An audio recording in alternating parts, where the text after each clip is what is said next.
Så her på første slide, der viser jeg lige kort, at Rutherfords idé om, at elektronerne bevæger sig rundt om atomkernen, som elektronerne lyster, hvor at Niels Bohr laver de her faste baner rundt om atomkernen, hvor at der er en bestemt energi, som bliver udledt ved elektronerne. De bevæger sig i den her faste kerne rundt om, eller faste baner rundt om kernen, og de stationært bevæger sig fra N1 til N2, eller fra N2 til N1. Det vil sige, at enten så absorberer elektronen en foton og bevæger sig længere væk fra atomkernen, der giver en højere energi, eller den emitterer, altså afgiver en foton og springer til en tilstand med en lavere energi tættere på atomkernen. Så hvis du kan se her, inde i midten har vi atomkernen, så kommer der en foton ind til elektronen. Den kan så enten absorbere den, det vil sige, at den så bevæger sig længere væk fra, eller den kan, som her, imitere og bevæge sig tættere mod atomkernen. Og der vil så opstå en energi. Så har vi Balmer-serien. Jeg har taget grafen fra bogen af. Og så har jeg lånt et billede fra nettet. Fordi at der bliver vist nogle forskellige energiniveauer af brintatomer på grafen her. Og ligesom før med at det er faktisk bare samme. Man har atomkernen, og så er det så, at de kan bevæge sig, enten absorbere eller emittere. Og der tænker jeg faktisk, at den her orden er bedst til at illustrere det. Så alt efter hvor meget energi elektronen frigiver, så bestemmer det jo bølgelængden på fotonen, som bliver sendt tilbage. Og her falder energien til det næstlaveste, altså N2, som ligger inden for det felt, hvor at den energi eller bølgelængde, som der opstår i den her bevægelse, giver og udsender et synligt lys, som vi kan se. Nu er jeg kun 3 minutter. Fuck!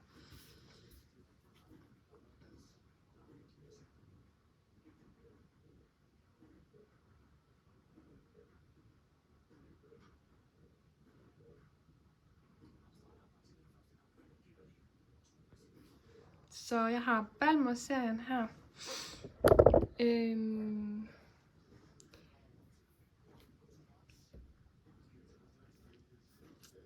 Der vises forskellige energiniveauer af elektronerne i et brintatom. Og det vises, at en elektron kan springe til et højere energiniveau, hvor der selvfølgelig er den her udefra påvirkning.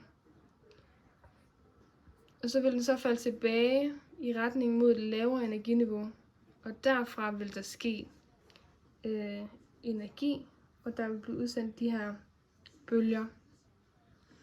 Så når der bliver frigivet energi, bliver det bestemt af, hvor meget energi den har fået, alt efter hvor lang bølgelængden af fotonen, der er sendt tilbage. Og at meget energi giver den her kortere bølgelængde.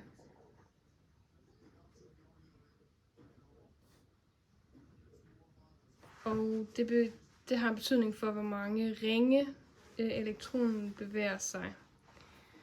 Så hvis den bevæger sig mange ringe ud, er der en højere energi,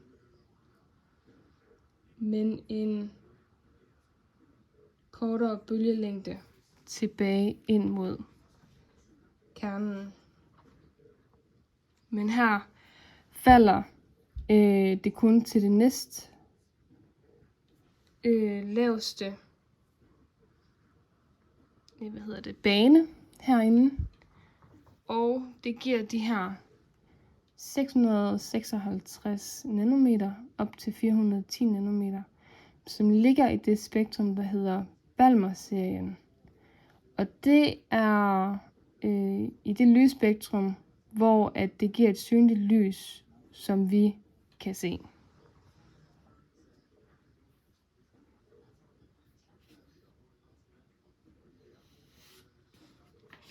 Og til det her, der har vi også næste slide, hvor at vi har den her figur, hvor vi kan se stjernerne ude i stjerneatmosfæren.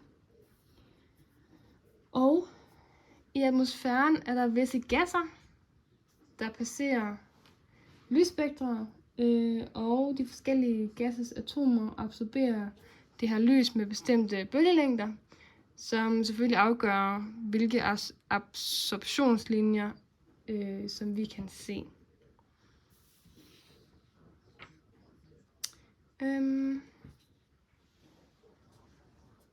Og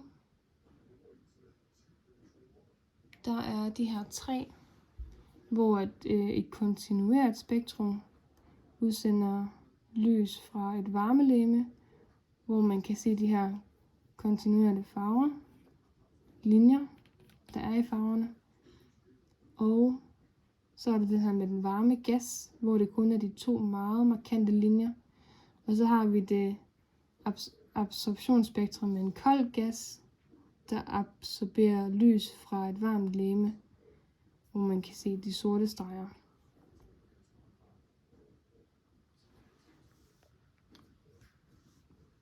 På billedet ser vi den her ting, der skyder elektroner ud igennem de her spalter, og der er 2 af dem, så deraf kommer dobbeltspalte forsøg. Viser, at når elektronerne passerer igennem de dobbelte spalter, dannes der et mønster her på skærmen, som kaldes et interferensmønster. Og de danner sig de her striber. Det er et interferensfænomen, da man kan forstå elektronernes bevægelse som bølger, hvor at de vekselvirker med hinanden i de her destruktive og konstruktive interferens, hvor at nogle af dem, de vil gøre sådan, at der kommer mere, og andre vil, altså at bølgerne bevæger sig længere og længere, eller den konstruktive, hvor at man kan sige, elektronernes bevægebane stopper. Så det sker kun i de her prikker.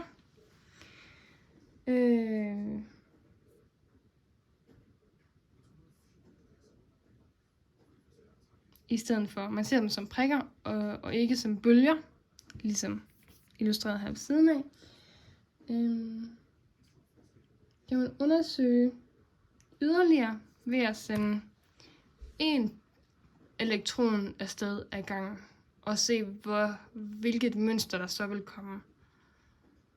Og når alle elektroner er skudt igennem, vil det samme mønster opstå. Så det betyder også, at elektronen kan opføre sig som partikler.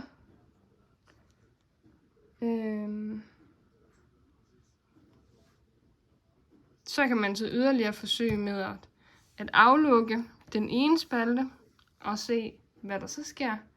Men derved kommer der ikke noget interferensmønster. Så deraf kan man ligesom konkludere, at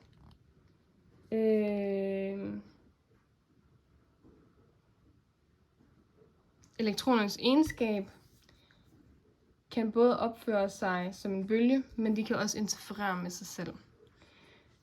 Så har jeg taget en temperaturmåler med, fordi at det også har en indvirkning på, hvordan de her molekyler kan bevæge sig, da det skal være i den her nedkølede tilstand, for at atomerne kan interferere med hinanden. Bliver temperaturen for høj, vil der udsendes varme, og så vil interferensmønstret forsvinde helt.